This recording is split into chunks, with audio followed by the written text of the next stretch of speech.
kill it. I was meant to win. I am down and willing, so I will find a way. It took a minute, now it didn't happen right away. When it get hot in the kitchen, you decide to stay. That's how it winners made. Stick a fork in the hater on my dinner plate. I walk into the fire like it's just a bit of flame. I switch my style up, watch the money pile up. I'ma get rich with life. What is going on, everybody? Welcome to the Clydesdale Media Podcast, where we're talking to the athletes of the 2024 semifinals. This guy needs no introduction. Saxon Panchik, what's going on, man? What's going on, man? Thanks for having me on. Yeah, excited to have you. We've known each other a very, very long time now, it seems. Like when Yeah, I you was just telling someone in my gym the story of how we met. Do you remember? It was a 2016 regionals, right? 2015, you were running security. Yep. Yeah, and you're the first person ever we took a picture together. And I was telling people in the gym, and then you came and you judged me for the Rogue Invitational. And it's cool that, from 2000, it's almost 9 years. So that's crazy to think about. And then like our paths have crossed with like having similar friends, and you come into my old gym to do charity work and like just really crazy stuff. But you're just one of my favorite people in the space, of course, and you're one of my friends, and I love this. And I haven't had you on in a couple years. Yeah, I know it's been a while. It's last year was a hard year, obviously, going through everything, and we're back this year, baby. I know. So I want to start with a performance you had in quarterfinals. We're going to start like really high, right? Yeah. And I'm going to pull up a graphic that my stats and information person, Holly Dugan, did. And she just popped in the chat. So that's cool. Here we go. So this is 24.3 of quarterfinals. I don't even know if they dot them or whatever, but you had such a dominant performance. I'll blow this up a little. So this was the workout: 3 rounds, 10 handstand push-ups, 20 toes to bar, 2 rounds, 10 strict handstand push-ups, 5 rope climbs, and then 1 round of chest to bar wall facing with 20 muscle ups. Your time in North America East was 30 seconds faster than anybody else in North America East. Some would say the most difficult region in the world. And that person that was behind you was your brother. And he was Go figure ahead of the next person. So what's it like when you do a workout like that and it's so dominant? It's great. I needed it. But for me, I was looking at the other workouts, the ones that weren't so good. For me, I hold myself to the expectation that, that's where I would like every workout to be. So I walked away from that quarterfinals weekend of like, hey, where can we dial in on these other things to make sure that we get all of our other workouts and our movements up to that standard? Is it just hereditary that Panchiks have upper body pulling?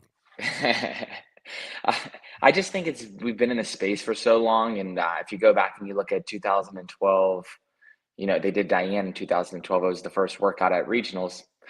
It was 21-15-9 handstand push-ups and deadlifts, and not one single person kipped. Everyone just did strict handstand push-ups. And I think if you go back and you look at really like the OG era of CrossFit, a lot of movements were strict. A lot of it was high skill gymnastics because people were working towards that. People were working towards, stringing together muscle ups. I mean, even if you look at 2013, I want to say it was 13, the final regional workout that they had, it was 5 ring muscle ups at the end, and people were doing singles. And that's kind of where, you had a lot of big boys, and the sport at that time, you had people that were playing college sports, and you look at the evolution of our sport now. You look at me, I just came up through CrossFit, and I played sports growing up and everything, but I was able to step into the competitive scene in 2015. We were just saying, it was my first regionals, and I was 17, 18 years old. So I think it was just coming up through that era, and it was more gymnastics dominant, and barbells just kind of happened.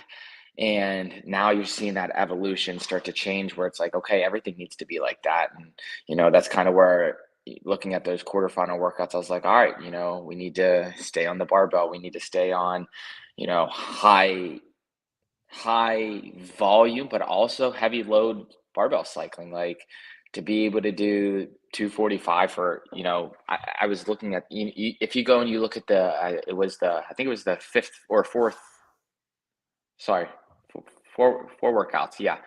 The fourth quarterfinal workout, you had 30 clean and jerks to cash in, 10 at 135, 10 at 185, and 10 at 225. Like that's grace there alone. And athletes are doing it in 3 minutes, and if you go back and you look in, those older times in the early, 2010, 11, 12s, people weren't doing grace at 135 in that time.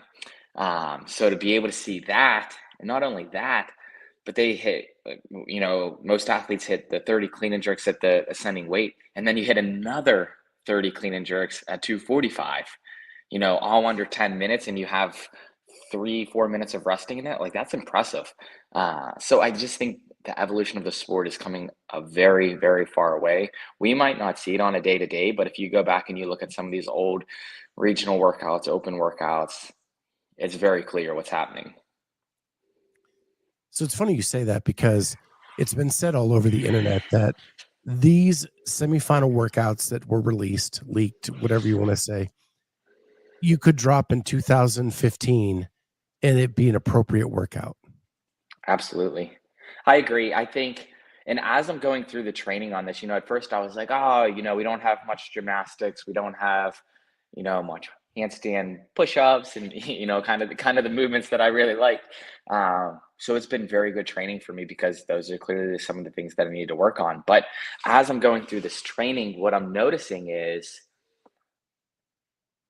my machines are getting better, because, we have a lot of power output on the machines. My running is getting better because we have a lot of running. My weightlifting and my leg endurance, we have 50 clean and jerks at 185, and then another 50 front squats at 225 the next day, and then another snatch ladder. It's like, okay, well, you have your pulling, you have your squat snatches, which we would consider more of a strength, but even mobility test, I would say, for like you need to be able to squat. There's squat snatches. Like, it's not like you can have, someone that just comes in and is just pure strength, muscling these. Like, you got to squat snatch, and you got to be able to do that under fatigue. And like I said, you have the biking, the 7 rounds of 12 cals on the Echo bike with high skilled legless rope climbs. So as I'm going through this, I'm like, man, I'm kind of like, I have 3-4 weeks doing these workouts and progressions on these workouts. And it's like, I'm building a nice foundation around these. And I was like, is this going to affect training, after semifinals going into the games? And I reflected and was like, this is good. Like I said, this is good training. Like, I feel that there isn't one thing that I'm missing in this. Maybe a heavy deadlift and maybe heavy pulling, but like, you can get that in, 4 or 5 weeks pretty easy going into the games. But like, as for everything else, like, these are good tests. What blew me away is everything that I would say a person would be strong at, they add something that a typical person would be weak at, right? Like, there's a yin and a yang to almost every workout. Like, Absolutely. handstand walks, but a echo bike, right? Or rowing. Same thing. Rowing. That's it. They all blur together. I've been doing age group and elite at the same time, and all the workouts are just a mishmash in my head. But you have the clean and jerks, but you have the 800-meter runs. Like, everything seems to be a yin and yang this year, which I find fascinating. And it's going to be interesting to see how it plays out. Well, and if you look at, so we have 1 event on Friday, 2 on Saturday, 3 on Sunday. And I think you're going to have a really good gauge of what the final leaderboard is going to look like going into Sunday, given you're only halfway through the weekend going into Sunday, that, you got to be able to focus and execute on that last day. But I mean, you look at that first workout, like conditioning, barbell cycling, you got to be able to have the aerobic capacity to do that. Like, that's a hard workout. That comes down to fitness. You look at the second workout, 50 front squats, 100 toes to bar, 500 double unders, same thing, a lot of metabolic conditioning there. And then you look at the third workout, it's the 7 rounds, 10 cal echo, 1 legless, 10 box jump overs, 1 legless, high skill gymnastics, high intensity on the echo bike. And again, your conditioning is going to be up there. But when you get to Sunday, you see a big shift in that you have a lot of the conditioning front end on that. But the back end, going through the rowing handstand workout, you got to be able to row hard, but you got to be able to also, do 300-400 feet on your hands quickly. And then you look at the next workout, and I wouldn't say the handstand one is much conditioning as it is more of a skill and execution. The snatch, execution. But also you have to keep in mind, what is the fatigue doing to you up to that point? In 2016, when we went through that snatch ladder, that was the first event. Now, we're talking the fifth event after 50 heavy pulls from the ground, clean and jerks, 50 heavy front squats, a lot of high output on the machines, and a lot of shoulder endurance on the hands. And then we're going to do the snatch ladder. And I think that's a very interesting spot to put it, that you need to be able to execute. You need to also be able to recover through those events. And then that final workout, that's just straight power output, gut check, execution. That last day, in my opinion, is all about execution. And that first day is all about the fitness, or those first 2 days are about the fitness. That's a cool perspective. Yeah. I'm thinking, I saw the snatch ladder in 21 at West Coast Classic, and it was the first workout that a weekend too. Yeah. And so those times that they were blowing out, I don't think people are going to do that on the final day. No, I think we'll see most people around. I think you might see, a sub 6 in, 1 or 2 semifinals, but I think most people will be that 6 to 8 minute mark. And I think, like I said, I think it's going to be execution on those last 2 barbells for sure, and who's willing to kind of go for it on those. But like I said, the fatigue up to that point, it's going to be, in my opinion, about recovery and who's recovering well over those days. Before we get into your last year, the other night on Barbell Spin, they did a thing with Boz on their top final events of regionals or semifinals. And I was surprised that 2018 wasn't there. Yeah. And I don't know if it's because of what happened with you and Scott and jumping on each other at the end of that just in my mind made it so exhilarating as the best final event I'd ever seen at a regionals. Yeah. But it didn't even come up on their list. Any thoughts on that? I'm a little biased. But no, I think they're looking for more of a race and more of things that are impacting this sport. And I think people look at it from different perspectives. I think, and this is something that I'm really diving into, especially over this last year, and missing last year's games, and even the back half of semifinals, is how are you impacting the sport? Are you impacting it through your performance, or are you impacting it through the relationships that you're building, the community that you're building? And some people are all about, how many gold medals do you have? And I think that that's great, but what can you do with that platform? Whether you got a gold medal, a silver medal, a bronze medal, maybe you didn't even step on the podium before. That I think it's just super important to focus on, like I said, how can we move this sport in a positive direction? Not just the sport, but also the community. I think that they're two different things completely, but they're the same. And, I think if you were to go into any affiliate, and, when I ran my affiliate, I would say 95% of the people that walked into the door never watched the CrossFit Games before, that they were in there because of, what they heard from the community and from their friends. And I think that that's something that us as athletes need to start to lean into just a little bit more, because if we want our sport to grow, we need to be willing to grow this community. And the sport wouldn't be anything if it wasn't for the community. And I think that that's something that we don't want to forget.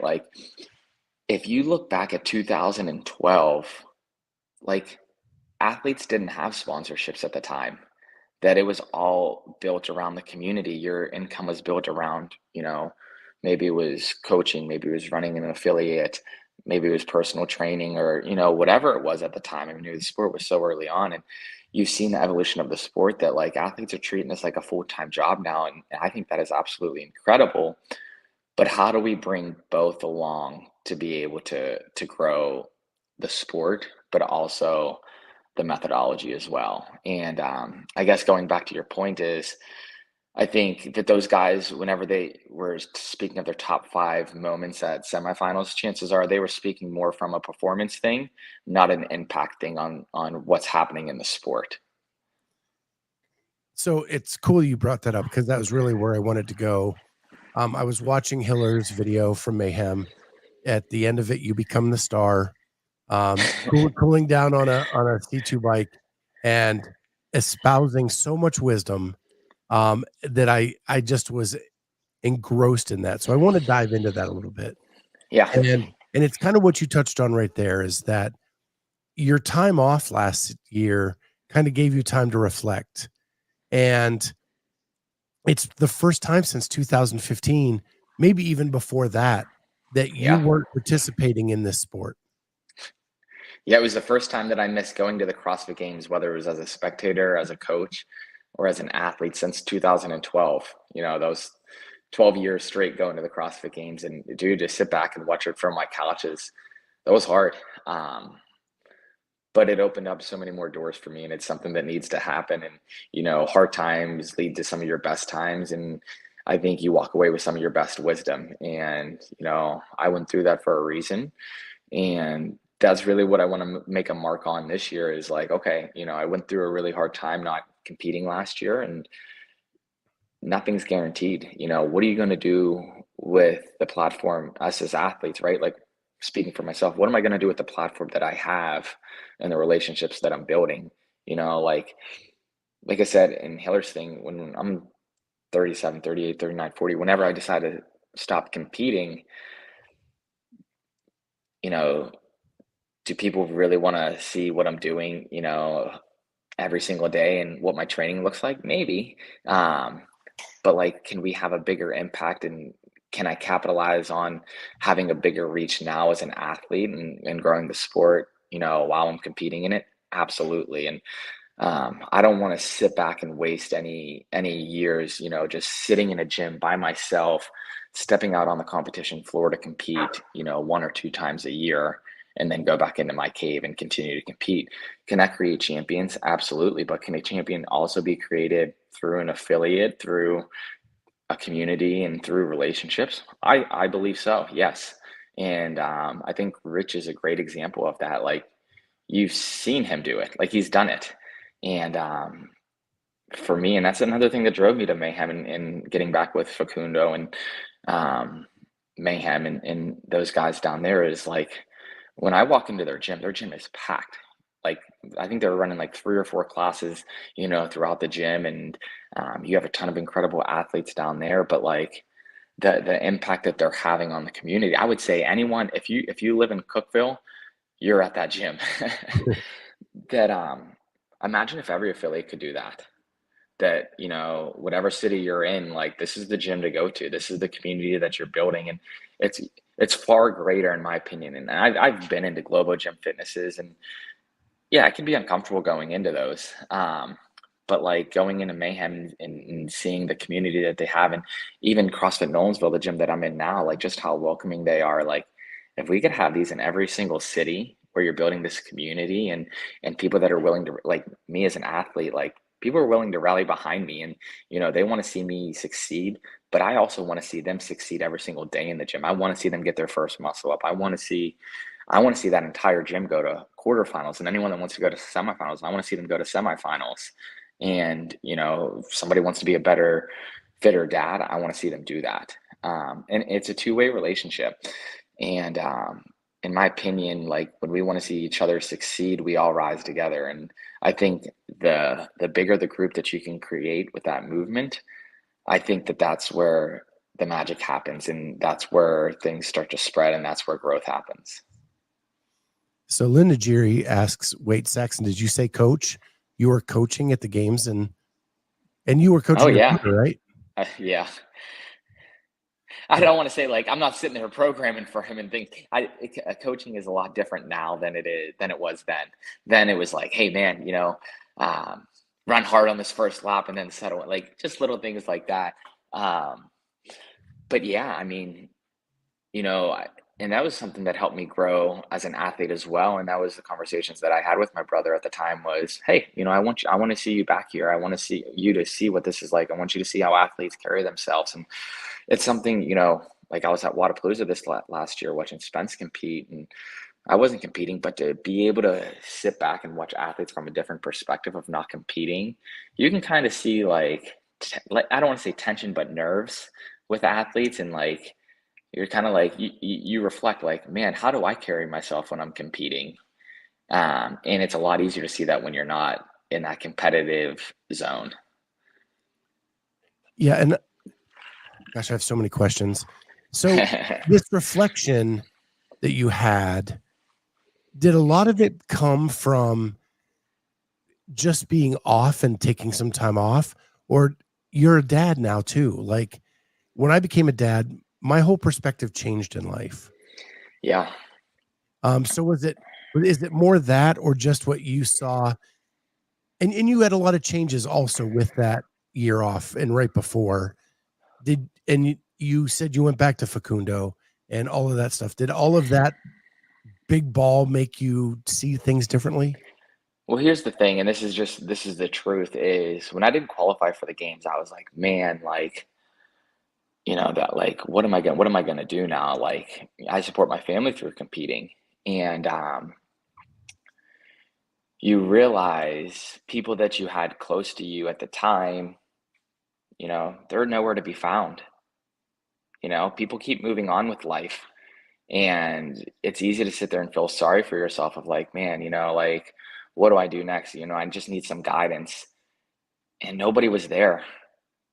I had no community. I had no gym, no coaches at the time that were willing to reach out and work through me with this of like, hey, this is the plan. There was one person that reached out to, my circle was very small at the time. And I have a guy, Greg Russo, who has been with me since 2018. It's him, my wife. And then I got a message from Facundo. Facundo wasn't coaching me. He reached out to me to check in on me and see how I was doing. And like I said, I didn't have a gym or a community at the time either. And it's very lonely, and I didn't like that feeling. And it was time to evaluate that of like, okay, well, when you're not competing, if I'm feeling this now, what am I going to feel when I'm 37, 38? And that same feeling, I'm blessed that I had that feeling now by missing the games, because when I'm 37, 38, and I have these people around me that I thought was going to be the end all be all, and everybody rides off into the sunset, and we all win and we love life. That wasn't there. That's not what I thought, and that's not what I expected. So it allowed me to really rebuild a foundation of, okay, I want to put myself around people that care about me and I care about them. I want to see them win and they want to see me win. And, whether that's through success or through failure, we ride together.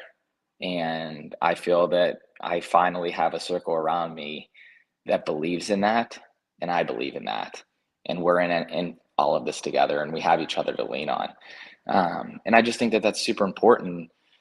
If I was training in my gym by myself, same thing, you're going to sit there by yourself, no one to lean on, no one to keep you moving forward. That circle was very small, and yeah, it was just very eye-opening. And like I said, it just drove me back into an affiliate, back into community, back to what allowed me to fall in love with CrossFit and what it was. And that's the community. That's an incredible coach like Facundo. That's Mayhem and what they're doing for me. And that's Greg, my guy that's worked with me since 2018, and my wife and my kids. Like, yeah, man, it was a hard time. It wasn't so much like the reflection. Like, I had more time with my wife and my kids, but it was really hard to enjoy that because I wanted to be competing, and I just kept being super mindful of like, listen, I've been doing this since 2008. It's okay to take 6 months here and reevaluate and set yourself up for success to this for another 6 to 7 years.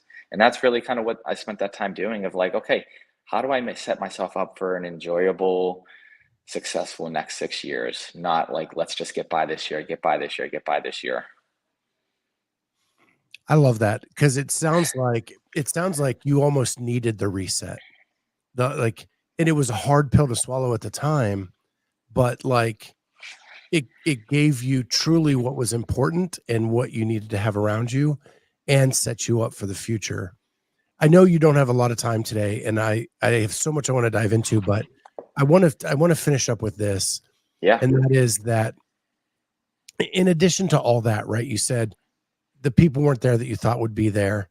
You've been out one season, and sports are so harsh. You know, it's almost like the internet forgot how good you were. Right? 2 top 10 finishes at the games. The last year you competed there at 11th. There is nobody as good at classic CrossFit as Saxon Panchik. And this year seems to be setting up in that direction. Why is it hard when you're so good in this sport and maybe you block out the internet, but the internet it's like they it's there. forgot you exist. It's honestly, it's just noise, man. And you're going to find noise anywhere you go. And people will want to jump on. People want to be with anyone that's succeeding at the time. And when you're not, it's no different than, you know, what I was talking about and the feelings that I had. Everybody wants to be with the winner. Everybody wants to be doing the fun things and enjoying things and hyping up the guys and the people that are, like I said, winning and at the top. But we only learn from failure. Like, and it's not failure. We're not failing. We're learning. We're walking away with it. Like, if we're always succeeding, we're always winning, in my opinion, you're never growing, right? Like, I think that's great and everything, but like, we need those moments to grow. And, you know, if people want to root for people that are always at the top, 100%, like anyone that's at the top, they absolutely deserve it. They deserve everything that's coming to them. And if anything, I learned we're not entitled to anything, you know, like what someone's opinion is and what they say of like, oh, this is my projection for, you know, my top 10 power rankings, or, you know, these are the people that I project to be on the mountain. That's great and everything, but man, we all have to earn a seat at the table. Nothing's guaranteed to anybody. And I learned that very quickly last year that, you know, it might give you confidence if they're speaking your name, but they're not the ones stepping on the floor. They're not the ones going through and the anxiety and the nerves and, you know, everything that the athlete's feeling.